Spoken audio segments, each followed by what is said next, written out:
Well, you just came back from the DNC, which must have been exciting, seeing our democracy in action. You were also at the 2016 Democratic Convention in Philly, as was I. But those were very two different conventions. And I think juxtaposing those two conventions shows you how steep our democratic or political dissent has become. But talk about what you saw. I know you were outside the hall doing a lot of reporting. I was outside and inside, just like in 2016. And so in 2016, there was real hope.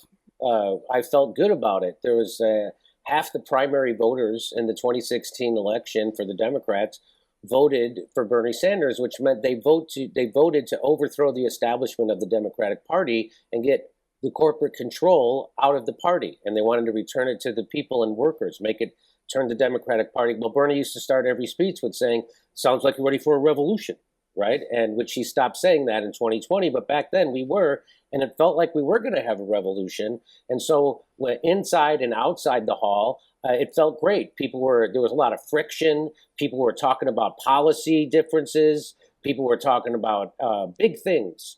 And it gave me hope. And even though Bernie eventually bent the knee, it felt like there was a movement of people and that we would eventually take over that party. That's what it felt like. It felt like the momentum was on our side and that we're going to get this party back to being a party of the workers and away from the corporations, which is what Bill Clinton ushered in. And it didn't happen. It just, Bernie just never made them pay a price for cheating him. He never demanded anything for his support for Hillary Clinton. He never demanded they do anything. He did the same thing in 2020. He never demanded anything for the support of his following. And so just like Barack Obama, they're disbanded immediately after he never asked them to get in the street. He never asked them to do anything. He never asked anything of his following that he had. He had real power, just like AOC has, 12 million Twitter followers. He never asked them to do anything. And so in 2020, there wasn't a convention. And this last one, it was depressing, right? So I showed up outside. The Palestinian protests weren't as big as they should have been. And a lot of people said that they felt it was because we have a black woman as the nominee now, which kind of got rid of some of the enthusiasm for those protests. And then on the inside, it was nothing like 2016. It was like, as I described it, as being at a Stepford Wives convention. There was no talk about policy. Nobody cared that there was a rigged primary. Nobody cared that Kamala Harris didn't receive one vote. They didn't even feel like they had to do anything about it. I'd had delegates repeat back to me, well, there was a process and we followed the process. Yeah, but that's not democracy. That's the donor class installing Kamala Harris, because let's remember, she was the first choice of the donor class in 2020. And she was the first one who got knighted on Martha's Vineyard by the donor class. And then she couldn't get a vote. And so she had to drop out before Iowa primary. And but they got her. They enforced her as the vice president on Joe Biden because he's a complete puppet of the donor class. And now they got to install her after they did a coup on Joe Biden. And the people who claim to be putting democracy on the ballot have zero democracy. And for 3 election cycles now, for 2016, 2020, and 2024, they have zero democracy in their election process in the primary. So that's the joke there. And then you watch, even the speeches were ridiculous. They have no class. There's absolutely no class critique happening. It's all identity politics. It's all abortion, which, by the way, they're giddy that the Supreme Court overturned abortion because now they have something to run on. Otherwise, that's why they have to call Donald Trump. He's going to make himself a dictator. They have to say that, which is completely made up, right? That we have a system of checks and balances. And if he could do that, why didn't he do it the first time? And then Donald Trump has to call Kamala Harris and Joe Biden communists. Of course, neither of those things are true. They're corporate authoritarians. And but it was especially depressing leaving that convention because I guess I didn't see it coming. I'd only been to one before. And in there, I was just surrounded by zombie, brain-dead, brainwashed delegates who didn't care. They treated going to the convention like they were going to prom. And it was downright depressing.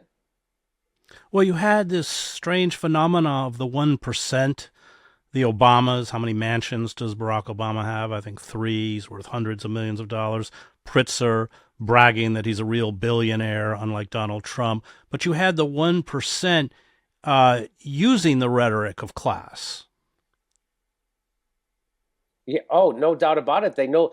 Was it you who said it that I quote, or maybe it was Thomas Frank? Is that they know the words. Yeah. They repeat the words, but they don't ever put it into action, right? And that's why. So we're left with Michelle Obama standing on stage saying that my parents were always suspect of people who took more than they needed.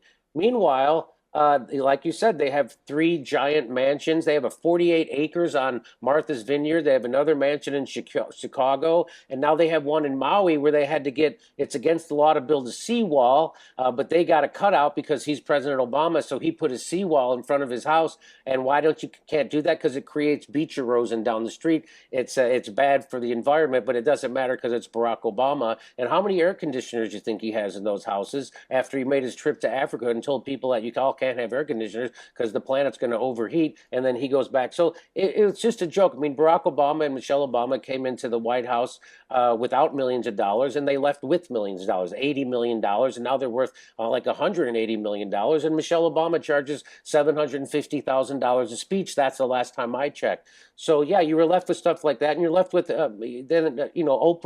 Oprah on stage talking about racism, sexism, and saying that and income inequality, and saying how she's been a victim of it. Now, that might have been true at some point in her life, but my entire adult life, she's been a very powerful, high-paid celebrity, given her own television shows, and now she's a billionaire who owns more acreage in Maui than there are acres of Central Park in New York. That's how. So yeah, it's like some kind of bizarre kabuki theater of all these billionaires and millionaires pretending they're working class people. And what they really are is just tools of the military industrial complex and the establishment. And they have no class critique whatsoever. And they don't really care about workers. And so, I mean, I think we're at the end of the republic. I read your book, and I that was a while ago now, and it's only way worse. So, yeah, it's honestly depressing. Think about this, Chris. We're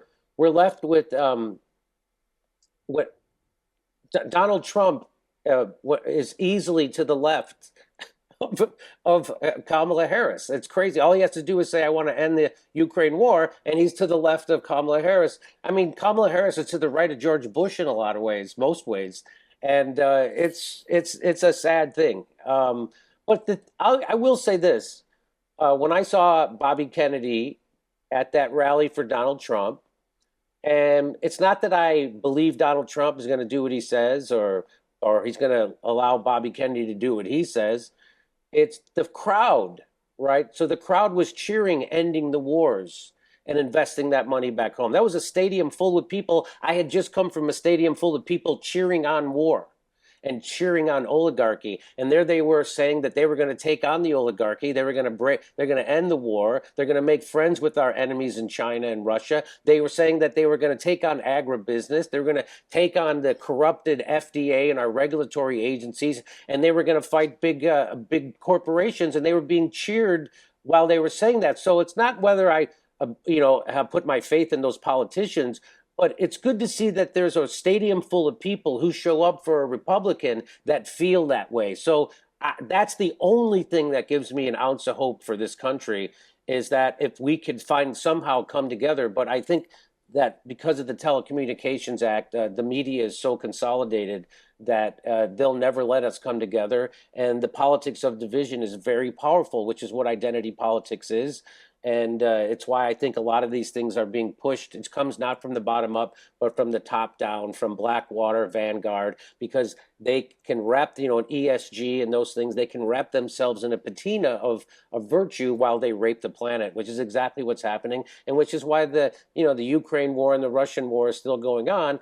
Places like Vanguard and BlackRock thought they could balkanize it, which they are doing to Ukraine. They're already splitting it up and giving it to BlackRock. But they thought they could do that to Russia. They thought they could break it up and give it to these, Vanguards and BlackRocks. And of course, Russia proved to be way stronger. And we did the one thing we're not supposed to do, which was warned against by everyone from Chomsky to Kissinger, is you don't want to push Russia closer to China, which is exactly what the Joe Biden neocon administration did. And so that's bad bad for the United States. And now there's new power centers like BRICS sprouting up, and there's going to be new. How much longer do you think the United States dollar is going to be the reserve currency of the world? We don't know, but it's certainly being damaged. The petrodollar did not get renewed, and 2 weeks after that, CBS was doing reports how Saudi Arabia was involved in 9/11. It's remarkable. It's one of the most remarkable things I've seen recently. But anyway, I know that's a long answer. I'll stop talking.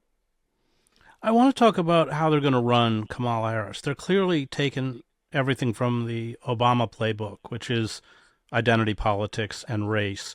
It worked for Obama. Also was opaque in terms of his policy issues. He admitted as much in his memoir. I didn't read it. I just read the excerpts of it. But I'm not sure that it's going to work with Kamala. What do you think? Well, she's not as talented as Barack Obama as a politician at all. She's actually not very talented at all as a politician, which is why she had to drop out, even though she was the anointed one of the donor class in 2020. So, I'm bad at predicting things, but if she ever has to, speak unscripted, that's always a loser for her. And so that's why they haven't had her, do an interview. That's why they haven't had her even talk to a constituent unscripted. And because I think as soon as she does, her numbers are going to go down. So but from what I saw at the Democratic convention, it doesn't look like the Democrats or the media is going to force her to do an unscripted interview. They're not going to force her to answer any questions, and so they're just going to try and ride this propaganda wave, which is, the media is definitely in the tank, just like the intelligence community is definitely in the tank for the Democratic Party right now. And so I think there's a good chance they could just push her along to the finish line. I'm not great at predicting things, but that's exactly what seems like their plan. Their plan is to throw out these platitudes, how now she's going to give people a free house, and she's going to give people a $25,000 down payments. And then she just copied Trump's tip proposal on not taxing tipped wages, even though just a year ago she was bragging and the media was writing articles about how she was right to cast the deciding vote on making the IRS go after tipped wages, right? People were saying some of those tipped workers make $100,000 a year and we should go after. I mean, those were the kind of articles I was reading. And so, I think that there's a good chance that she might be able to skate. I hope not. I hope that at some point she has to do something that is unscripted, and then people kind of see through her. But people have been they've done such an effective job at demonizing Donald Trump and making him seem like he's a special kind of evil that people are willing to overlook. They're over to look a rigged primary. They're willing to overlook her being installed after they cooed Joe Biden. And I love how they say, Joe Biden, he so graciously stepped down. He didn't step down. He got forced out. They threatened to 25th Amendment him, right? And so, well, they cut off all his funding. All the billionaire class pulled a plug. Mm-hmm. That's exactly right. And that's how that's who controls the party, and that's who controls our government, right? So, I don't really I think it's very possible she could do this and become president because the media is going to let her.